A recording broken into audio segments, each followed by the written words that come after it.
It started with granola bars. I know how that sounds. Trivial, ridiculous even. But when your entire life begins to unravel, it never starts with a bang. It's the quiet things. The kind of oddities you can excuse away until you can't anymore. Eat 2 bars a day. Same box, same brand, same routine. My wife hates them.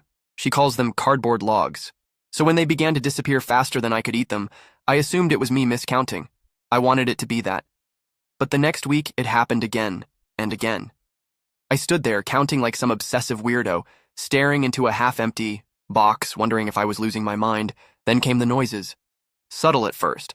Soft, deliberate steps below our bedroom while I lay scrolling through my phone. We live in a quiet neighborhood. No traffic, no rowdy neighbors, no reason for footsteps in the night. I checked. Lights on, creaky stairs, flashlight, in hand. Nothing.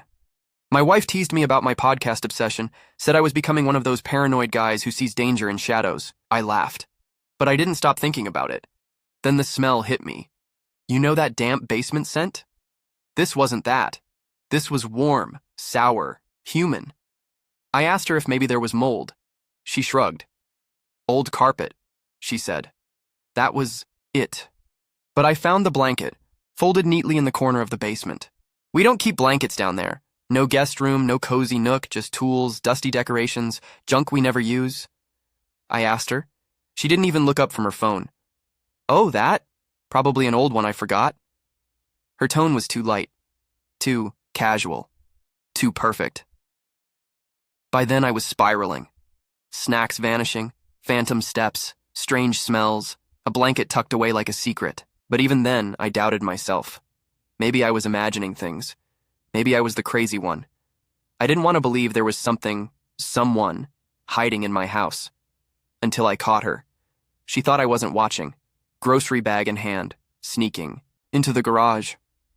Comes back empty-handed. Just cleaning up, she said. I didn't say anything, just nodded.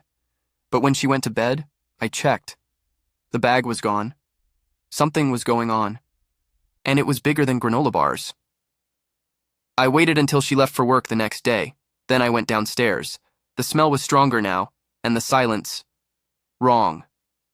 Dead. Like the basement itself was holding its breath. Behind an old shelf, I found it. A sleeping setup, air mattress, food wrappers, bottles of water, even a tiny reading lamp. Someone had been living down there, living in my house, in my space. I sat on the steps and stared. I didn't know what to do. That night, I asked her. I didn't accuse her. I just asked, "Who's been living in our basement?" She froze. Didn't. Lie. Didn't even try. Just let out this tiny broken sigh and said, "I was hoping you wouldn't notice." It was her father, the one she hadn't spoken to in years. He got evicted, showed up out of nowhere, and she let him stay. In secret, in our basement, because she knew I wouldn't be okay with it. And she didn't want to fight. I felt betrayed. Not just because she lied, but because she made that decision for me. She fed him, hid him, covered for him, all while pretending everything was fine. It wasn't. It isn't. We argued. I told her he had to go. She begged, pleaded. Just a few more days. But I wouldn't let this continue. I said no. She called me heartless. I told her she crossed a line, but it didn't end there. The next day, I called her sister. I needed answers, and what I heard made everything worse. This man, her father, had a history. Evictions, bad debts, broken promises. He'd even stayed with her sister once, until she kicked him out for bringing strangers around her kids. He's not evil, she told me, but he's toxic. He drags people down with him.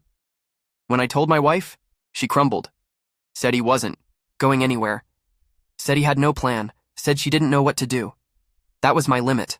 I told her calmly, clearly, that he had to be gone by the end of the week. She cried, called me cold, but I couldn't let this go on. By Friday, he was gone. She arranged for him to stay with some friend. I didn't ask. I didn't care. The damage had been done. The silence between us is louder now than the footsteps ever were. She apologized, but it felt hollow.